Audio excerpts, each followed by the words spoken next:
Chosen one, do not close this message and do not take another step. I need to say this before you do anything else today. Stop moving. Whatever you were about to walk away from this week, the plan you were about to abandon, the place you were about to leave, the calling you were about to quit on, put it down for the next few minutes and listen. Because the restlessness you have been feeling lately, that sudden, overwhelming urge to pack it all up and run, is not what you think it is. They are already on their way to you. The people carrying what you prayed for, the opportunity with your name written on it, the answer that took years to build, it has left the gate. It is moving toward your exact coordinates right now. And there is only one thing left in this world that can stop it from arriving. Not the enemy, not the delay, not your past. You, moving. That is why the instruction for this season is so strange and so simple. Stay put. Stand exactly where you were planted. In the next few minutes, I am going to show you why the pressure to leave always screams loudest in the final mile, the name of the reflex that has robbed more chosen ones than any attack ever has, and the 3 things you are supposed to be doing while you hold your position. If you have felt that pull to abandon your post this week, type the words, "I am staying," in the comments right now. Heaven honors a declared position. Now, let me prove to you that I am not guessing about your life, because recognition matters more than persuasion. Somewhere in the last 30 days, you looked at something you have been building or believing for, and for the first time in years you heard yourself say, "Maybe I got it wrong. Maybe this was never for me." It was not a dramatic moment. It was quiet. You were washing dishes, or driving, or lying awake at 2 in the morning, and the thought arrived with a strange calmness that almost sounded like wisdom.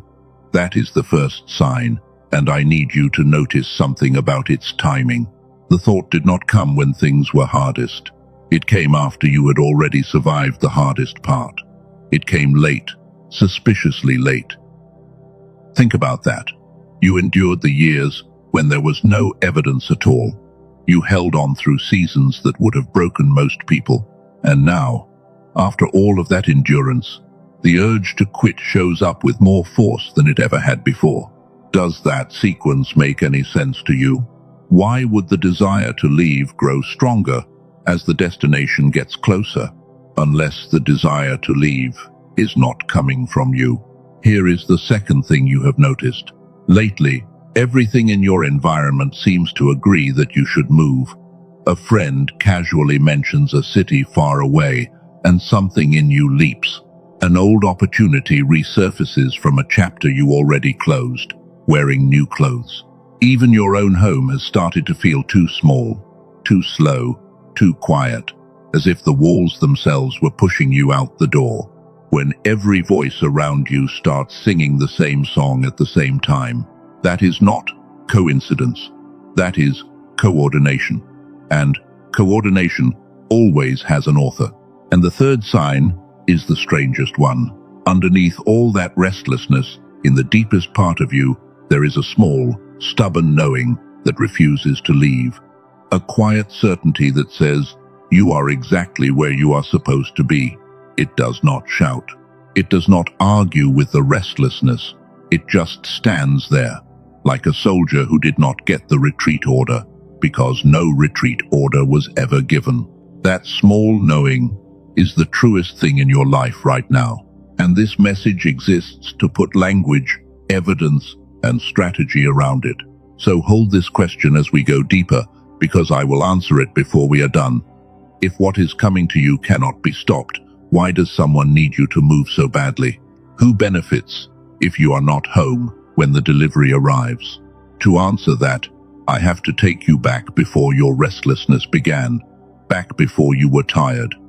Because the season you are standing in right now did not start this year. It started the day something in you said yes to a life that made no sense on paper. You were never drawn to the ordinary path, were you? While others seemed content to build predictable lives with predictable rewards, you carried an ache you could not explain. A sense that something specific was supposed to happen through your life. Not fame, not applause, something more like an assignment.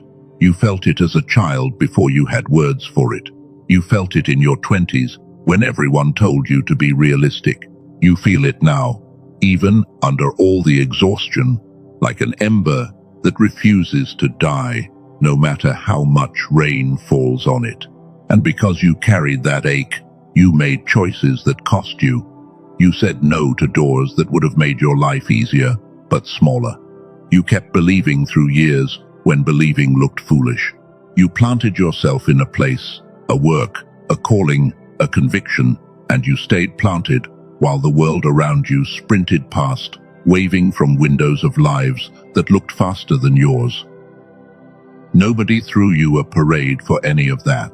Most people never even saw it, but you did it anyway, because something in you knew that what you were carrying required roots, not wheels. Now here is what you were never told about roots. A tree that stays planted in one place for years is not being passive. It is doing the most aggressive thing a living thing can do. It is going deeper. While everything above the surface looks motionless, beneath the ground the roots are breaking through rock, finding water no one else can reach, anchoring against storms that have not arrived yet. The stillness you have been ashamed of was never stillness. It was construction, but construction seasons end.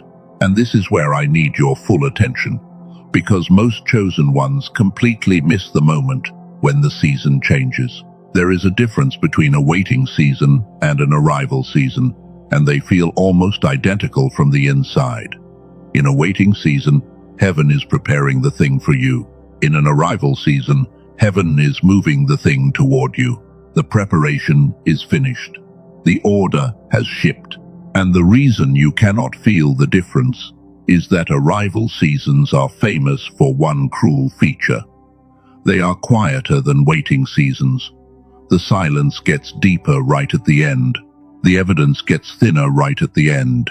It is the spiritual equivalent of the last minutes before dawn, when the night is at its coldest and darkest precisely because the sun is closest to breaking.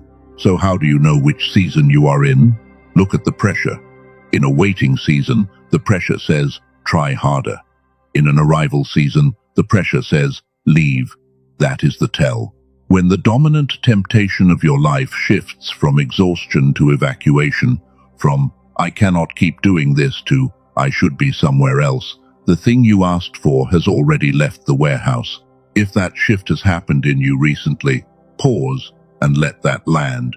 You are not in the waiting room anymore. You are at the delivery address. If this is making sense of your season, type the word arriving in the comments. Name the season, and the season becomes real to you. Now I can finally answer the question I asked you to hold. Who benefits if you are not home when the delivery arrives? Understand something about how opposition works against a chosen life. In your early seasons, the resistance you faced was designed to break your faith. Discouragement, delay, isolation, mockery. Those were siege weapons, and they were aimed at making you stop believing. But you did not stop believing. You are still here. And at a certain point, a point I believe you have already crossed, the resistance gave up on breaking your faith, because your faith proved unbreakable. So the strategy changed. Hear this clearly, because it may be the single most important sentence in this entire message. What has been assigned to you can no longer be blocked. It has been approved, released, and set in motion, and there is no power in this universe with the authority to cancel it. The only variable left, the only move remaining on the board, is your location. If the shipment cannot be stopped, the last strategy is to change the address, to get the receiver to walk away from the coordinates where the delivery is scheduled to land. This is why your restlessness is not random, and it is not weakness, and it is not even truly yours. It is manufactured. It is the final tactic of an opponent who has already lost every other round. And I want to give you the name that researchers of the inner life and shepherds of the soul have circled for generations, because the moment you can name a thing, it loses its disguise. We call it the exit reflex. The exit reflex is the involuntary urge to abandon your position at the exact moment your position is about to pay off. And before you assume this is only a spiritual idea, you should know that the pattern shows up everywhere human beings get close to a breakthrough. Ask people who walk with others through long recoveries, and they will tell you the most dangerous week is the one right before the turning point. Because that is when people suddenly feel an overwhelming certainty that the process is not working. Ask those who mentor builders and founders, and they will tell you the strongest urge to dissolve. Everything arrives in the final stretch. When the work is closest to compounding, the reflex fires hardest at the finish line. It always has. Why? Because the reflex is not responding to failure, it is responding to proximity. Something in the unseen realm knows what your natural eyes cannot see yet, that the gap between you and the promise has collapsed to almost nothing. And since the promise cannot be touched, the reflex floods you instead. Restlessness, sudden doubt in things you were sure of for years, a strange nostalgia for exits you already rejected, an itch to renovate your entire life the very week you were supposed to simply hold still. Look back at your own history and you will find the fingerprints. Remember the relationship, the project, the community, the discipline you abandoned years ago, the one where you later found out that the breakthrough arrived just after you left. You thought you discerned your way out, but when you learned what happened after you walked away, something in your stomach dropped. That was the exit reflex collecting its toll. Nearly every chosen one has at least one of those stories. The purpose of this message is to make sure you never have another one. So let me lift the weight of shame off you right now, because you have been quietly wondering if all this restlessness means you are ungrateful or unstable or losing your faith. You are none of those things. Feeling the exit reflex does not mean you are broken. It means you are close. The reflex is not evidence of your weakness. It is evidence of your position. Nobody wastes a final tactic on someone standing far from the finish line. But naming the reflex is only half the battle, because you still have to live in a body and a mind that the reflex is actively flooding. And this is where I have to be honest with you about something most spiritual teachers skip, because it is uncomfortable. The battle for your position is not only fought in your spirit, it is fought in your attention, and the attention of this generation has been systematically weakened by the way modern life is built. A mind that has been scattered, fogged, and fractured cannot hold a post. It can want to hold a post. It can believe in holding the post. But wanting and believing are not the same as holding. Keep that thought close, because later in this message I am going to show you something about the guardian mind that I believe was placed in my path specifically for the people hearing this. For now, we go deeper into the reflex itself, because it has 3 disguises, and you have already met all 3 of them this month. Before we go further, there is a question rising in you that deserves a direct answer. If all of this is true, why is the instruction only coming now? Why did heaven let you carry the restlessness for weeks before naming it? Understand a principle of divine timing that runs through the whole sacred record. Instructions are released when they become survivable. If you had been told to stand still at the beginning of your journey, when your faith was young and your roots were shallow, the command would have crushed you. Standing is heavier than walking. It takes more strength to hold a position under fire than to march in the open. The fact that this word is reaching you now is itself a verdict from heaven about your readiness. You are strong enough to be told the truth about your season. There is an ancient word in the old language of the prophets, the word kavah, which we translate as wait. But kavah does not mean to sit idle. Its root picture is the twisting of strands into a rope. To wait in the original tongue, is to braid. Every day you hold your position with faith, another strand wraps into the cord that binds you to your promise. The people watching your life see someone doing nothing. Heaven sees a rope thickening daily, becoming the kind of line that can bear the full weight of what is being lowered onto it. You have not been waiting these years. You have been braiding, and a braided cord is exactly what the size of your delivery requires. Think of Joseph, because no life in the ancient record illustrates the delivery route better than his. A young man with a genuine dream, thrown into a pit, sold by his own blood, falsely accused, and finally locked in an Egyptian prison with every visible evidence declaring the dream dead. Now, notice the detail almost every teaching skips. When the moment of elevation finally came, Joseph did not escape to it. He did not tunnel out and go looking for the palace. The palace sent for him. The delivery arrived at his cell. Pharaoh had a dream, the cupbearer remembered, and men with royal orders walked down into the prison to carry Joseph up. The route ended at his exact coordinates, in the least promising address in Egypt. And what was Joseph doing when they came for him? He was at his post, serving faithfully in a place he never chose, interpreting dreams for prisoners with no power to repay him, keeping his gift sharp in the dark. If Joseph had spent those years scheming escapes, bribing guards, forcing exits, he would not have been findable on the day the summons came. His faithfulness was not just endurance. It was a forwarding address. That is what your hidden faithfulness is doing right now. Every small obedience files a change of status in the unseen realm. Still here, still ready, still at the post. You are not maintaining a stalled life. You are keeping yourself findable.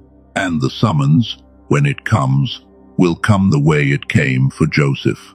Suddenly, on an ordinary day, carried by people you did not recruit, opening doors you did not touch.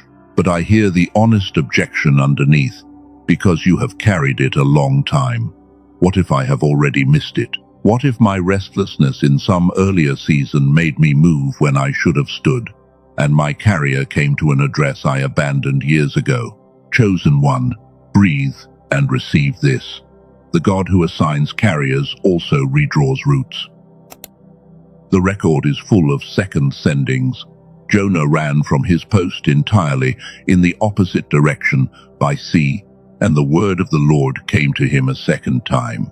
Peter deserted his assignment on the worst night of his life, and the risen Christ rerouted breakfast to a beach, specifically to restore him. If missed deliveries were final, none of the names you revere would be in the book. What you may have missed in an earlier season has not been destroyed. It has been rescheduled. And the fact that heaven is pinning you to your coordinates right now, with this much intensity, tells you the new route is close to completing. So release the grief of the old address. It has no power over the current map. The only delivery you can actually lose is the one approaching now, and the only way to lose it is to repeat the old pattern one more time. This is precisely why the pressure returned, wearing the same disguise it wore back then. It is not haunting you. It is repeating itself, because its playbook only has one page.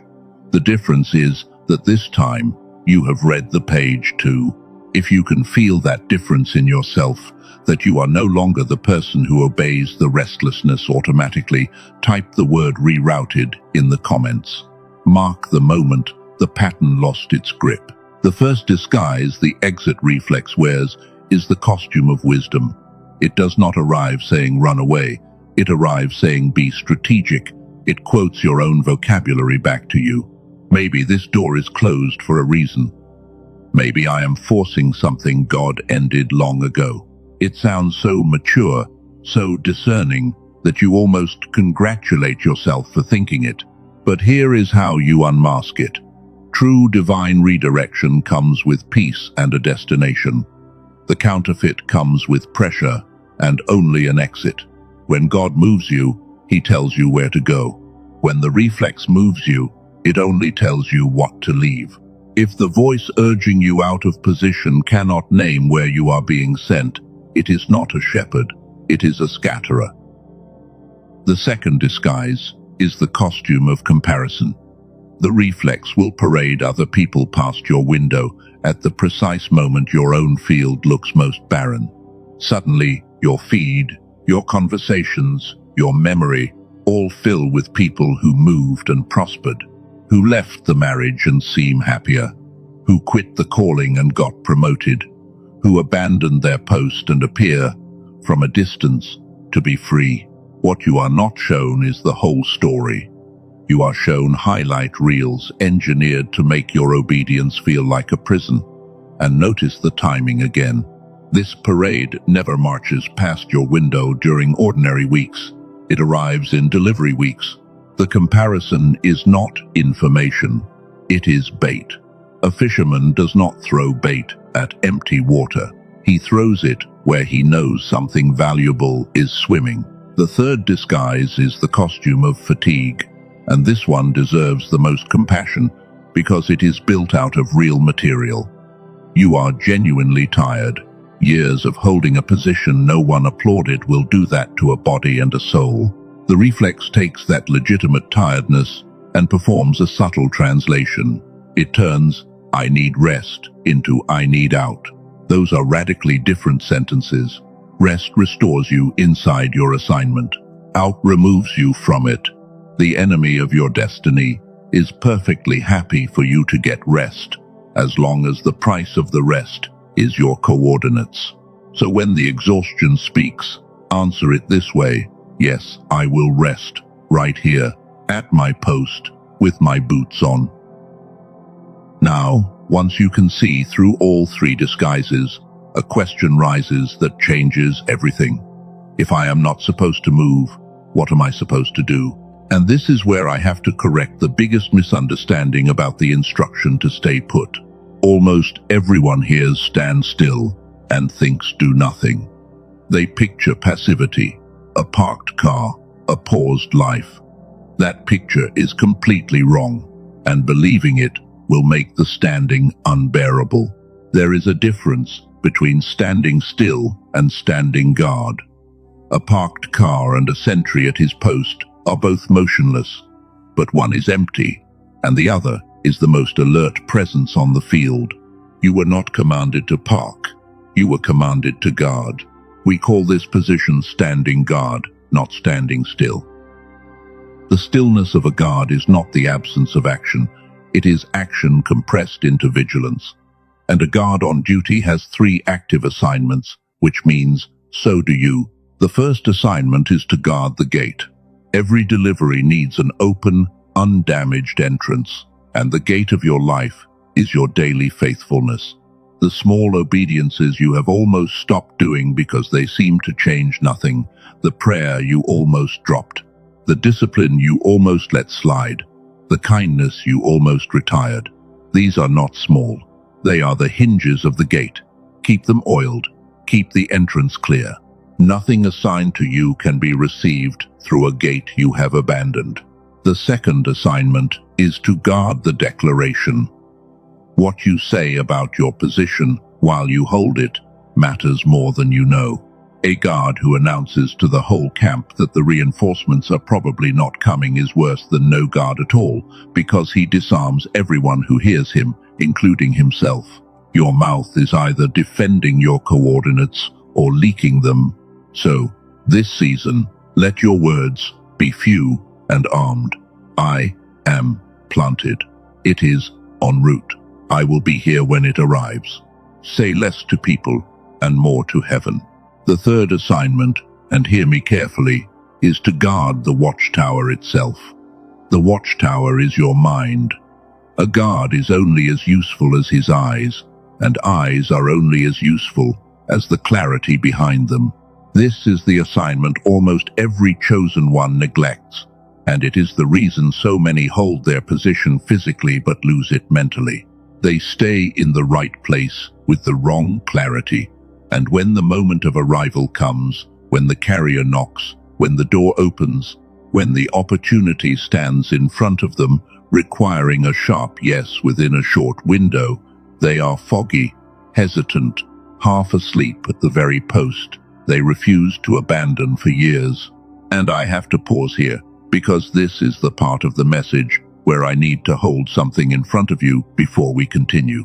Over the past few years, something has been discovered in research laboratories that most people who care about the things we have been discussing have never been told about, not because it contradicts what is sacred, but because it came from a direction most of us are not watching.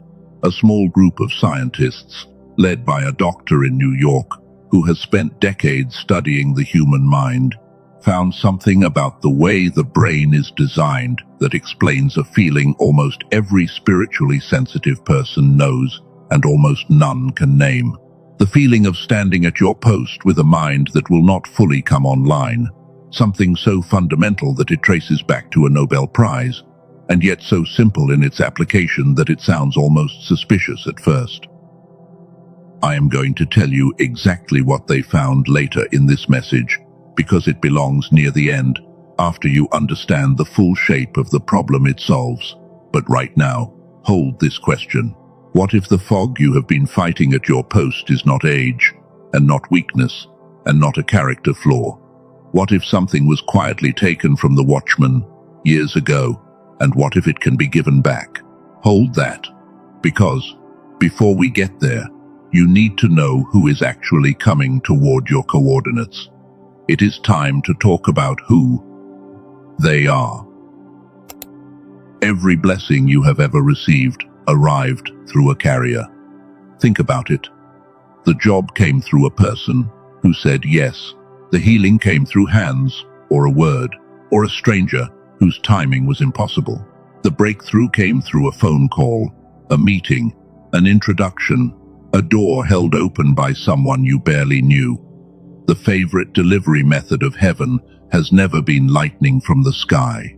It has always been people and moments, moving along assigned routes, carrying cargo they often do not even understand they are carrying. We call them assigned carriers. And right now, somewhere between where they are and where you are, your carriers are in motion. This is not poetry. This is logistics. The connector who knows the person you need to know. The gatekeeper whose heart has already been turned toward your name. The resource that has been rerouted through 3 different hands so that it lands in yours. You have been picturing your promise as a distant event. Start picturing it as a convoy, already loaded, already moving, already carrying your address. Now, why does that picture matter so much? Because it changes what your faith is doing. Faith that waits for an event is passive and gets exhausted. Faith that expects a convoy becomes watchful, and watchfulness is exactly what your post requires. When you know carriers are coming, every knock matters. Every conversation might be the connection. Every ordinary Tuesday is suddenly a candidate for the day the route completes. You stop scanning the horizon for lightning and start paying attention to people, which is where the blessing has been scheduled to come from all along. But carriers can be missed. Let me tell you about a woman whose story has stayed with me for years. She had prayed more than a decade for a specific door in her work, a door that would let her provide for her family and step into what she knew she was made for. And in her 11th year, a season of restlessness hit her, exactly like the one I described at the beginning of this message. Everything in her screamed to relocate, to start over in another city where things would surely be easier. She had the boxes half packed, and one morning, in prayer, one sentence dropped into her spirit with unmistakable weight. "Daughter, why are you leaving the address I gave them?" She unpacked the boxes. 17 days later, a former colleague she had not spoken to in 6 years knocked on her door, in person, with an opportunity so precisely shaped to her preparation that she wept before the woman finished speaking. The carrier had been en route for months. The route ended at the address she almost abandoned. Hear the lesson inside that story. The carrier was not sent to where she was thinking of going. The carrier was sent to where she was planted. Assignments are delivered to positions, not to potentials. Heaven does not track your daydreams. It tracks your coordinates. And that brings us to the part of the ache I have not touched yet. The part of you that says, "But I have been standing so long. If it is really this close, why do I feel like I cannot hold on another month?" Chosen one, let me reframe the entire mathematics of your journey. You have not come most of the way. You have come all of your way. The distance that remains does not belong to you. It belongs to the convoy. There is a line in the ancient story of the Red Sea that most people quote wrong. The instruction to Israel, standing trapped between an army and the water, was not fight harder. It was stand still and watch the deliverance. The final mile of that miracle was walked by the sea itself, not by the people. Their part was position. The part God carried was motion. And the pattern repeats through the whole sacred record. The army of Joshua did not tear down the walls of Jericho. They held formation while heaven handled demolition. The prophet at the brook did not chase down his own food. Ravens were assigned a route, and his only job was to be at the brook when they landed.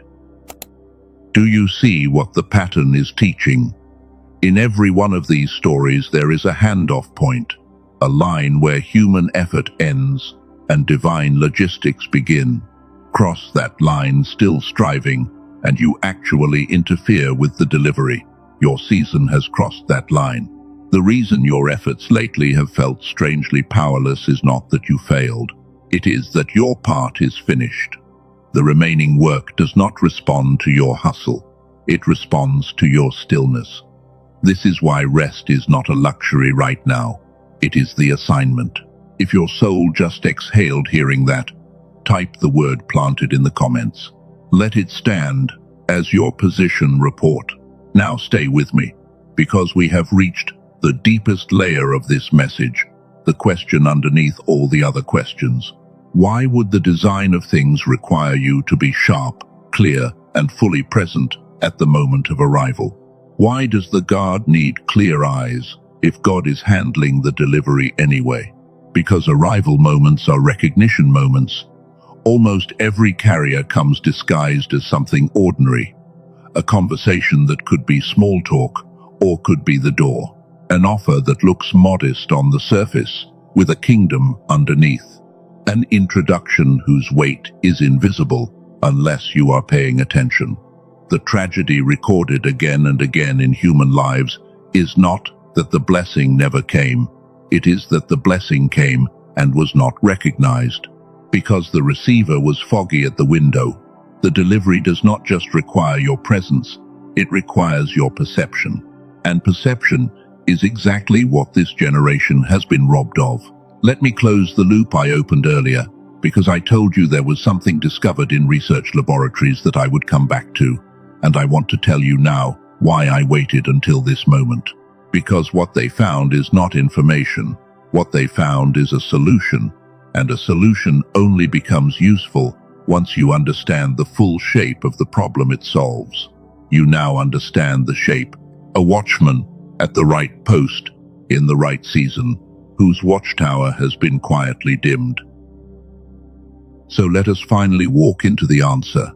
In 1981, a neuroscientist named Dr. Roger Sperry received the Nobel Prize for research that quietly rewrote what we know about the human mind, not from a church, not from a seminary, from a research laboratory.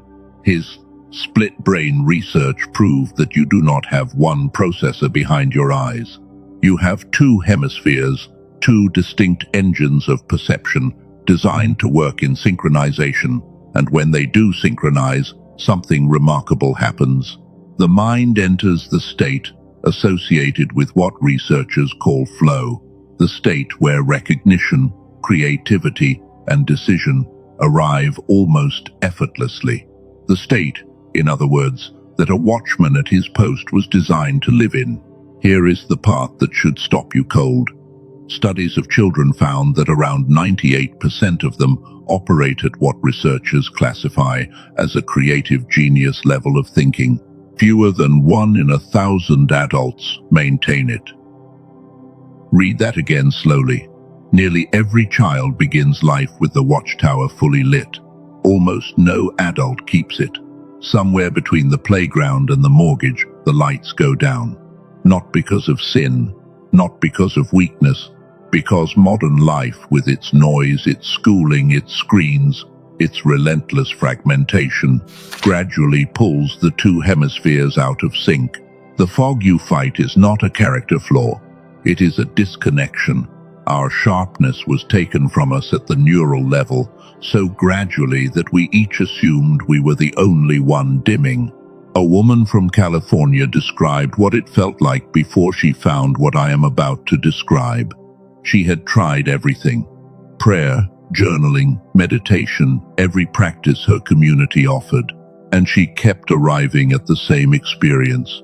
She believed the words, but she could not feel the reality behind them. Not in her body, not in the lived texture of her days. She said it was like standing at her post, wrapped in cotton. After 10 days, something cleared. A channel that had been blocked was suddenly open. Not because she tried harder, because the receiver had been repaired. A man from Texas described something similar from the other side of life. Years of holding things together for everyone around him, while his own interior world grew thin and distant. Prayer had started to feel like talking into a wall. The signal was right, but the receiver was off. 2 weeks after starting what I am about to describe, he woke up and said his mind was finally running on all of what it was supposed to run on. The fog that had been so constant he had stopped registering it as fog was simply gone. That is because of what the team I am about to describe discovered. A team of neuroscientists, led by Dr. Daniel Barone, a neurologist in New York City, spent years doing the following. They took over an hour of clinical neural sync technology, the kind of whole brain activation protocol used in specialized medical settings, and through an intensive process of compression and refinement, they distilled it into an 8-minute targeted auditory sequence. 8 minutes a day, headphones on, eyes closed. That is the entire physical requirement. They call it the genius switch. It is not a meditation app, and it is not a mood track. It is a targeted auditory sequence engineered on the foundation of the Nobel Prize research of Dr. Roger Sperry to reconnect the two hemispheres and restore the whole brain activation that was your default state in childhood. If you have tried listening tracks from big platforms before and found them underwhelming, Dr. Barone addresses that directly. Most of what circulates freely targets only a fraction of the picture. What his team built targets hemisphere synchronization at the whole brain level through a multi-layer protocol refined over years of clinical work. Different mechanism, different category of result, and you do not need to add a single discipline to your life for it to work. No mantras, no journaling, no hour of silence. It works beneath your awareness while you simply sit with your eyes closed. Miss a day and nothing collapses. You just continue. It is, quite honestly, the lowest effort instruction I have ever passed along to anyone, which is fitting because it belongs to a season whose entire assignment is stand still and stay sharp. Now let me speak plainly about who this is for. The genius switch is not for everyone. It is for the chosen one who understands that God prepared not only the promise but the mind that must recognize it at the door. The one who has been sincere for years, who has held the post through seasons with no applause, and who is finally willing to stop treating the fog as a character flaw and start treating it as something with a specific address. Most people who hear this will scroll past. They have accepted the dimmed version of their mind as permanent. You are still here. That is not coincidence. That is the persistence of the exact person this was built for. What about the cost of something like this? When colleagues of Dr. Barone reviewed the protocol, Several suggested that even $500 would be reasonable, considering that in-person neurofeedback runs about $300 an hour, and home systems run into the thousands. It was not released at $500. It was not released at $200. It was released at $49. And today, through the page connected to this message, there is an additional $10 off. $39. One-time, lifetime access, sent to your email within minutes. They also include 4 gifts with it. A guided visualization from a top-rated creator on the Calm app, walking you through the 4 rooms of a restored life: money, love, health, and happiness. A smart grocery guide exposing 10 common American foods linked to brain fog, with shortcuts that save many families over $100 a month. A classic manifestation text more than a century old, the root of much that is taught today, included free, and a beautifully designed infographic of the 5 habits that protect an awakened mind, made to print and hang where you will see it. And every dollar is covered by an unconditional money-back guarantee. Listen once or listen 80 times. If it does not do for you what it has done for more than 18,000 everyday people, every dollar returns to you. No questions, no conditions. The entire risk sits on their side of the table, which is exactly where a trustworthy tool carries it. One honest caution before I close this door. The provision God has already routed toward you becomes visible to the synchronized mind in a way it simply does not to the partial one, not because the provision changes, because the receiver that can recognize it comes back online. What has been arranged for you is already in motion. The question this season asks is whether you will be standing at the gate with the watchtower lit when it arrives. And if you go searching big platforms for something with a similar name, be careful. The team studied what circulates out there and found that most of it carries the label with none of the mechanism. The mechanism is the difference, and it exists only in what his team built.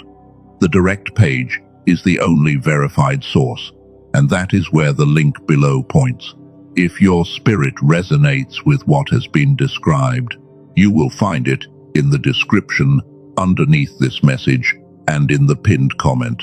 Everything is laid out on their page. Read it all before you decide anything. The tool does not replace God. It does not replace obedience, and it does not stand guard for you. What God is doing in you was never conditional on any tool, but a tool that restores the receiver gives what God is doing more of what it was designed to land in. The deeper current of this message is where we return now. And now that the watchtower question has been settled, there is a final skill your post requires, one that almost nobody teaches. You must learn to recognize a true carrier when one knocks, because not everything that knocks in an arrival season is carrying your cargo. The same week your true delivery approaches, counterfeits tend to appear at the gate. This is not superstition, it is strategy.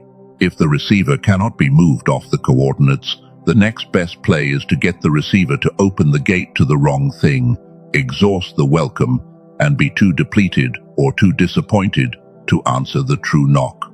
So, let me give you the marks of a true carrier, the ones that hold up across the old stories and across the testimonies of people who have lived them. A true carrier connects to your preparation, not just your appetite. When the opportunity stands in front of you, you will notice with a shiver that it fits the exact skills, scars, and history you gathered in your hidden years, as if someone had read your file. Counterfeits flatter your cravings. Assignments fit your formation. A true carrier carries peace alongside pressure. There will be urgency because arrival moments do have windows, but underneath the urgency there is a floor of peace that holds your weight when you stand on it. The counterfeit reverses this. It offers excitement on the surface and a strange, hollow static underneath. Learn to check the basement of every offer, not the balcony. The feeling at the bottom tells the truth. A true carrier survives your prayers. This is the oldest test and still the best one. When you take the knock into the quiet and hold it before God, a true assignment grows heavier, more solid, more inevitable. A counterfeit thins out. It needs noise, haste, and your untested first reaction to survive. Anything that demands you skip the quiet is telling on itself. Nothing routed by heaven fears the presence of heaven. And one more, because it matters more than people admit. A true carrier does not require you to abandon your post to receive it. Think about the woman whose colleague knocked on her actual door. The delivery came to the address. Any opportunity whose first requirement is that you desert the field you were told to hold, betray the values you were formed in, or become someone you are not, has already told you whose warehouse it shipped from. What is assigned to you meets you inside your obedience, not outside it. Write these 4 marks, somewhere you will see them. Fits your preparation, peace under the pressure, grows in the quiet, meets you at your post. That is your gate protocol for this season, and with it, you no longer need to fear opening the gate at the wrong moment. The watchman who knows the marks can answer every knock without anxiety because discernment has replaced guessing. If you want to keep this protocol, type the word gatekeeper in the comments, and it will be sealed in your memory by your own declaration. Now, let me take you forward a little, because you have been staring at the closed door of this season for so long that I think you have forgotten to imagine it opening.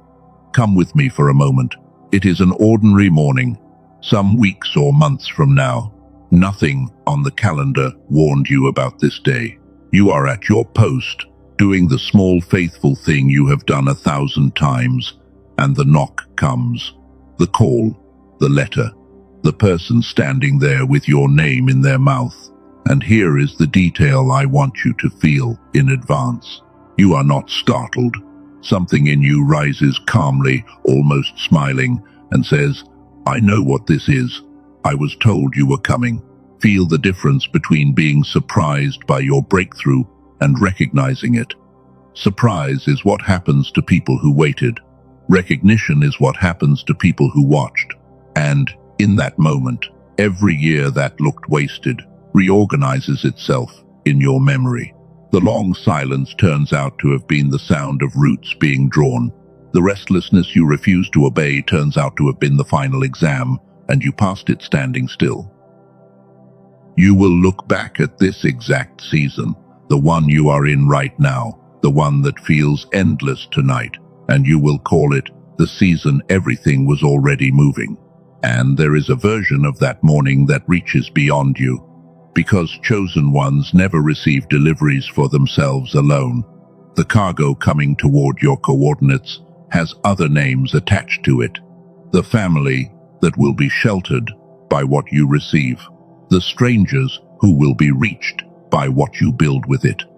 The generation after you that will inherit a field their ancestor refused to abandon. When you hold your post, you are not holding a private position. You are holding a supply line. Somewhere downstream of your obedience, people you have not met are depending on the watchman staying at the window tonight. That is how much weight your stillness is carrying. That is why the pressure on you has been so absurdly strong. Nobody builds that much opposition around an empty warehouse. So when the exit reflex whispers tonight, and it may, because it has heard this message too, you will have an entire arsenal it did not expect. You know its name now. You know its 3 costumes. You know the 4 marks of the true knock it is trying to make you miss. You know your 3 duties at the gate, at the declaration, and at the watchtower. And you know the map is already lit with moving lights. The reflex thrives in the dark, in the unnamed, in the vague. You have dragged it into the light and read its file out loud. It has never had less power over you than it has right now, in this moment, at this post. One small honesty before we move toward the sealing of this message. Holding a position with a clear mind is easier than holding it with a foggy one, and I have already shown you where that door is. I will not mention it again after this. The resource from the team of Dr. Barone remains in the description and in the pinned comment for those whose spirit confirmed it. That is the last time it will be named tonight. The rest of what remains in this message belongs entirely to something else. Because there is one more piece of your position I have not given you yet, and it may be the piece your heart has needed most. I want to talk about what to do on the days when standing feels impossible. The days when the exit reflex is not a whisper but a roar, when the parade of other lives marches past your window all afternoon, when your body is tired in a way sleep does not fix. On those days, I want you to remember that you are not the first watchman to tremble at a post. Elijah, one of the fiercest voices in the entire sacred record, sat under a broom tree after his greatest victory and asked to die. The man who called down fire wanted out. And notice what heaven did with him. No lecture, no shame. An angel brought him food, let him sleep, fed him again, and only then spoke about the road ahead. The response of God to an exhausted watchman is not rebuke, it is provision. If your season under the broom tree is now, receive that. You are allowed to be tired at your post. You are simply not allowed to believe the tiredness when it tells you the post is worthless. Then there is the temptation to compare your motionless season to the movement of others, and I want to hand you a picture to keep. Two fields sit side by side in winter. One farmer, restless, tears up his field in February and replants it with something faster. The other holds his ground, trusting what he planted in the fall. From the road, both fields look identical for months, bare, silent, unimpressive. But underneath one of them, a root system is finishing its work. When spring arrives, the difference between the two fields is not visible in weeks. It is visible in decades. You are not behind. You are underground. There is a difference. And for the days when you cannot feel God at all at your post, hear this carefully, because it may reverse everything you assumed about the silence. In the old stories, the silence of heaven consistently deepens right before its greatest interventions. 400 years of silence preceded the arrival that split history in two. The quietest night of all was the night before the tomb opened. Silence, in the divine pattern, is not absence. It is the sound a final preparation makes. When the director goes quiet backstage, it is because the curtain is about to move. So when your prayers seem to echo in an empty room this season, do not read it as abandonment. Read it as the hush before the entrance. Now let me gather the whole of this message into your hands, because a watchman needs his orders in a form he can carry. Your season has changed from waiting to arrival. The pressure you feel to leave is not guidance. It is the exit reflex, the last tactic of an opponent who cannot touch the shipment and so must move the receiver. It wears three costumes: false wisdom that offers exits without destinations, comparison that arrives suspiciously on schedule, and fatigue that translates "I need rest" into "I need out." You now see through all three. Your instruction is not standing still but standing guard, and the guard has three duties. Guard the gate, meaning the small daily faithfulness that keeps the entrance of your life open. Guard the declaration, meaning a mouth that defends your coordinates instead of leaking them. Guard the watchtower, meaning a mind kept clear and sharp enough to recognize the carrier when the knock comes. And the carriers are coming. Assigned people, assigned moments, assigned resources, moving along routes that end at the address where you were planted, not the address you attempted to flee to. Your part of the distance is complete. The final mile belongs to the convoy. For the chosen one who felt something stir when the mind was mentioned earlier, that door is still open in the description. It is a small step, but small steps taken from a clear mind have changed entire seasons. Before this message ends, I am going to speak something over your life, over your post, and over everything currently in transit toward you. But first, I want to give you something to do with your body right now, because positions are held with more than thoughts. Wherever you are, sit back for a moment and let your shoulders drop away from your ears. Notice how much of your body has been braced, as if you were carrying the delivery yourself. You are not the carrier. You are the receiver. Now picture your life as a single point of light on a dark map, steady, unmoving, faithful. And now, from the edges of that map, see them. Small lights, moving along roads you cannot name, all of them converging slowly, steadily, unstoppably, toward your point. Every route was drawn before you were born.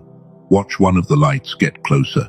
Feel what it does to your chest to know the map is already in motion. Now place your hand over your heart and let a single sentence rise from that deep, stubborn knowing we named at the beginning. Say it quietly or say it inside.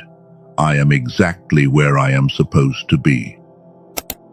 Let your breath slow down around that sentence. This is what a held position feels like. Remember this feeling. You will need it on the loud days. And now, chosen one, receive this as the seal over everything we have walked through together. Thank you, Father, for the post you assigned and for the stubborn grace that has kept these feet planted through every season that tried to move them. Thank you for what is already loaded, already routed, already en route. Whatever has been pressing on you to abandon your position, release it now. Release the false wisdom that offered you exits with no destination. Release the parade of comparison and every life that was never yours to live. Release the translation of tiredness into surrender. Release the shame of the years that looked like nothing was happening. Release the addresses you almost fled to. Release the grip on the final mile that was never yours to walk. Let it all fall from your hands, because hands that release the false burden are hands free to receive the true delivery. And now stand up on the inside and declare who you are. I am planted, not stranded. I am a watchman, not a wanderer. I am the receiver of what heaven has already released. I am sharp at my post and awake at my window. I am not moved by silence, not moved by seasons, not moved by the sound of other footsteps running past my field. What is mine is in motion, and it knows my address. I will be here when it arrives. If this message found you at your post tonight, type "I am staying" in the comments as your declaration before heaven and before every witness reading them. Share this with one chosen one you know is packing boxes they are not supposed to pack. And stay close, because these messages will keep finding you at exactly the hour you need them. Hold your coordinates, chosen one. They are closer than they have ever been.